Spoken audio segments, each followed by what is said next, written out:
దేవుని నామానికి స్తోత్రం. హల్లెలూయా. ప్రభువైన యేసుక్రీస్తు నామంలో అందరికీ కూడా నా హృదయపూర్వక వందనాలు. రోమీయులకు రాసిన పత్రిక 3వ అధ్యాయం 1వ వచనం. అట్లయితే యూదునికి కలిగిన గొప్పతనమేమి? సున్నతి వలన ప్రయోజనమేమి? ప్రతి విషయమునందు అధికమే. మొదటిది దేవోక్తులు యూదుల పరము చేయబడెను. ఈ వాక్యం చదువుతున్నప్పుడు, చెప్పటానికి సిద్ధపడుతున్నప్పుడు నాకెందుకు చాలా గర్వంగా అనిపిస్తూ ఉంది. ఎందుకంటే చూడండి, యూదునికి కలిగిన గొప్పతనం ఏమి? ఈ రోజున మనం క్రైస్తవులుగా మార్చబడ్డాం, దేవుని గుర్తెరిగాం, దేవుని వాక్యం తెలుసుకున్నాం.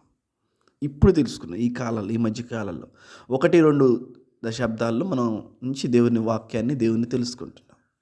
కానీ చూడండి, కొన్ని వేల సంవత్సరాల క్రితమే దేవుడు అబ్రహాంను ఎన్నుకున్నాడు. ఇస్సాకు, యాకోబులను ఏర్పాటు చేసుకొని వారి ద్వారా ఇజ్రాయేలు జనాంగాన్ని ఏర్పాటు చేశాడు. కొన్ని సంవత్సరాల ముందే మనం క్రీస్తుని ఎరిగాం, అంతే. 1 తరం లేదా 2 తరాలు మహా అయితే. కానీ కొన్ని వందల తరాల ముందే వారి పితరులు, అంటే యూదుల యొక్క పితరులు దేవుణ్ణి గుర్తెరిగారు. నిజ దేవుణ్ణి వారు గుర్తెరిగి నిజ దేవునికి ఇష్టలుగా వారు భూమి మీద జీవించారు. మనము ఇప్పుడు ఎంత దేవునికి క్లోజ్ అయినప్పటికీ ఆరంభ దినాల నుండి యూదులు దేవునికి దగ్గరగా జీవించారు. అందుకని ఇక్కడ ఏమంటున్నాడు? యూదునికి కలిగిన గొప్పతనమేమి? సున్నతి వలన కలిగిన ప్రయోజనమేమి అంటే ప్రతి విషయమునందు అధికమేనంటండి. హల్లెలూయా. ఇంకా ఎక్కడ మనం అతిశయించేది? ఎక్కడ మనం గర్వించటానికి అవకాశం? ఎక్కడండి మన అతిశయం? ఏంటండి మనకు తెలిసింది? మనం ఈ రోజున 4 వాక్యాలు సరిగ్గా మనకి వస్తే మనం ఆగం. మనం ఎంత సంతోషిస్తామో, ఎంత మేము గర్విస్తూ ఉంటామో. 4 లేఖనాలకు మనకు స్పష్టంగా అర్థమైతే చాలమ్మో, నాకు ఎంత వాక్యం తెలుస్తుందో అని అనుకుంటాం. కానీ ఒక్కసారి ఆలోచించండి, యూదునికి కలిగిన గొప్పతనం ఏంటి? ప్రతి విషయమునందు అధికమైనట్టు. మొదటిది దేవోక్తులు యూదుల పరము చేయబడెను.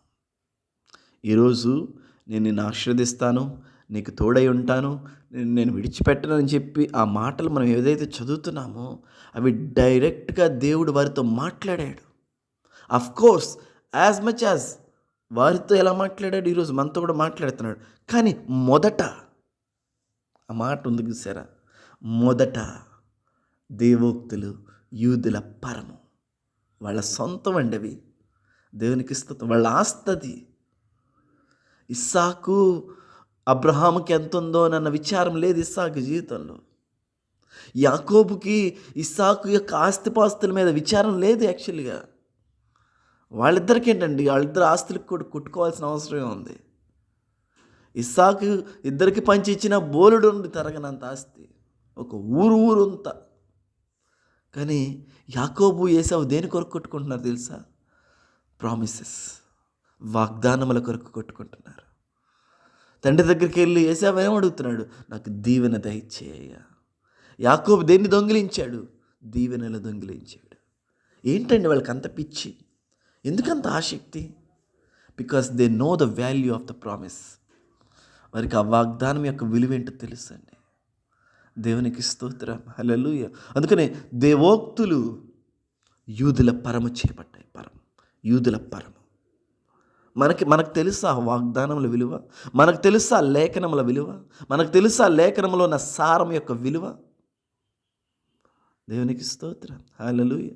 430 సంవత్సరాల తర్వాత కూడా వాళ్ళు ఒక మాటను పట్టుకొని ఏడుస్తూ ఉన్నారు. ఒకే మాట, నేను మిమ్మల్ని విడిపిస్తాను, అక్కడే మిమ్మల్ని ఉంచను, నేను మిమ్మల్ని బయటికి రప్పిస్తానని చెప్పిన ఆదికాండం 15వ అధ్యాయంలో దేవుడు అబ్రహాముతో చెప్పిన ఆ మాటను పట్టుకున్నారండి.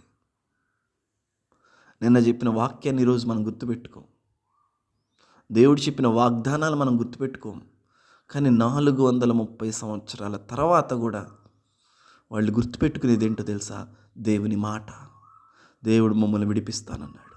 దేవుడు మమ్మల్ని విడిపిస్తానన్నాడు. యోసేపు చెప్తున్నాడు, నిశ్చయముగా దేవుడు మిమ్మల్ని చూడవస్తాడు. నిశ్చయముగా దేవుడు మిమ్మల్ని చూడవస్తాడు. Hallelujah. They cling into the promises of God. వారు వాగ్దానములను అలా పట్టుకొని ఉంటారు. మీరు నేను కూడా అలా పట్టుకొని ఉండాలండి.